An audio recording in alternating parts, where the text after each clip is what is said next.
Hello, my name is Morgan Trevor Simon, and I'm going to be talking about my AI project.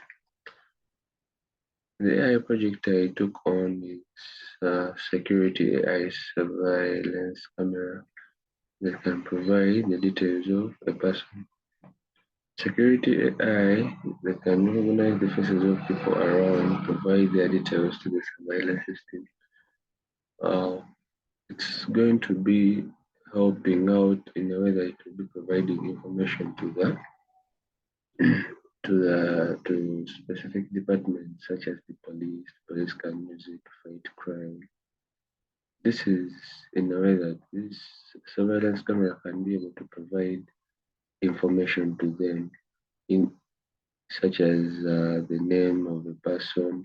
So it's going to be borrowing data from the national securities. Uh, the it's going to the artificial intelligence shall be applied in solving that problem. This will be by using up-to-date cybersecurity systems. And the data type that I'll be using, it's going to be visual data, which is made up of images tagged according to what it contains, such as people, people's names, characters, vehicles. So we're going to be looking at two techniques. The two techniques or the two types of machine learning are supervised and unsupervised. Supervised is uses known and labeled data as input in a way that if I have labeled data or known data, I'm going to put it in, I'm going to pass it through a specific pattern to get an output. So if I get new data to be imputed, if I just put it into that pattern or into that system, it's going to follow the same pattern the first data follow to get the output. Then it will give you an output close to the other output due to the same patterns. Let me show you. Let me show you something. Desktop. If we go here,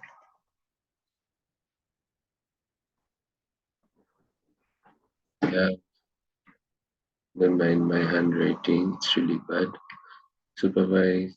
This is the data, this is the input, this is the output, this is the input passing through the patterns output, then the new input will take on, the computer predicts the output using this same pattern. We have the email as the example, and this is the whole system of supervised learning, how it functions. For new data to absorb,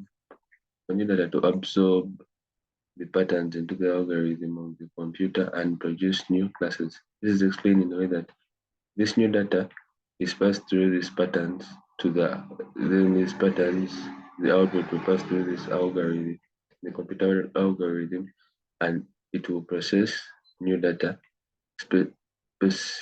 classifying it into new classes. So that's what it's all saying. So we continue.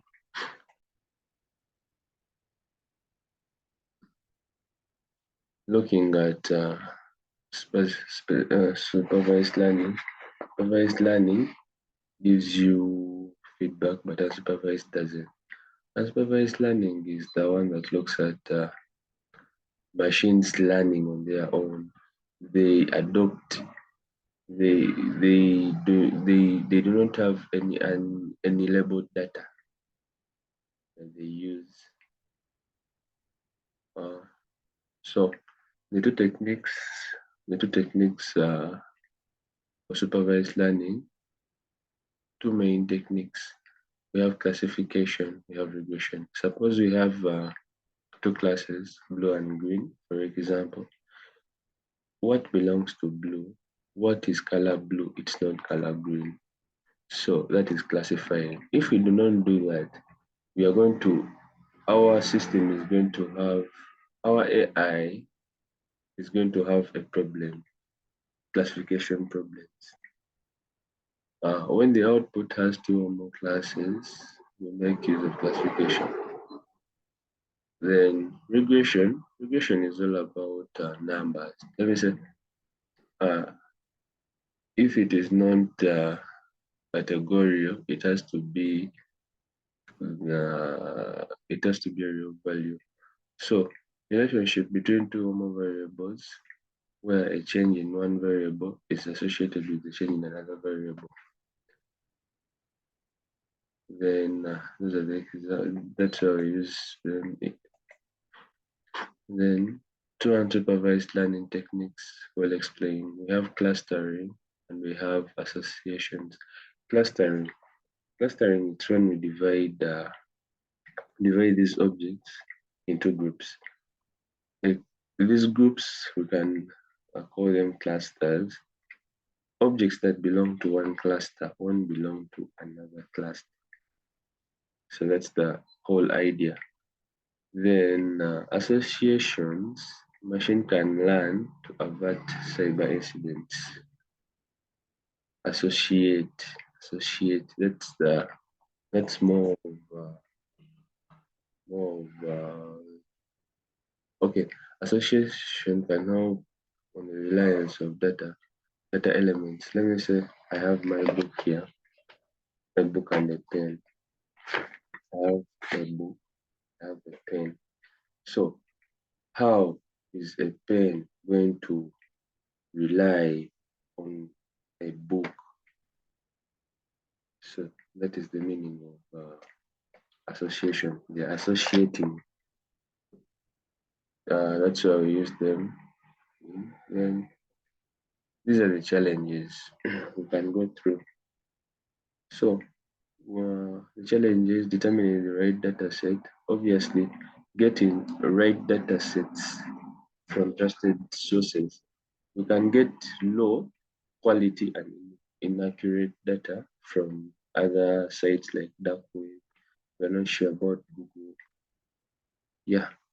So an AI algorithm to be functioning 99.9%, it has to have the right data set. So data security and storage. We look at large amounts of data while we're looking at AI algorithms.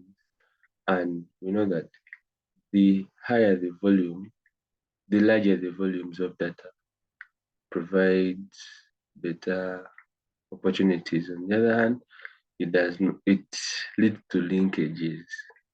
Data can link. The more the people using it, the more the linkage. Expensive and rare. This data is very expensive and rare because you have to get AI experts to help you out in specific in specific stuff while developing your AI. So which makes it expensive and they are very rare actually. So the legal issues you can run into violating the laws and regulations. So the solutions to this, we have to be able to choose the right data sets in order to improve the quality and or to maintain the quality. So, so that means that this is going to come into place whereby AI experts are going to be to work hand in hand with the owners of the data sources to overcome this challenge. So data should be secured and not exposed to each and everyone to reduce the linkages. You have to secure your data. Data has to be kept. The way you see the national security makes sure that their data is not linked to any side. Because if that happens, it's going to bring a problem to the what? To the security.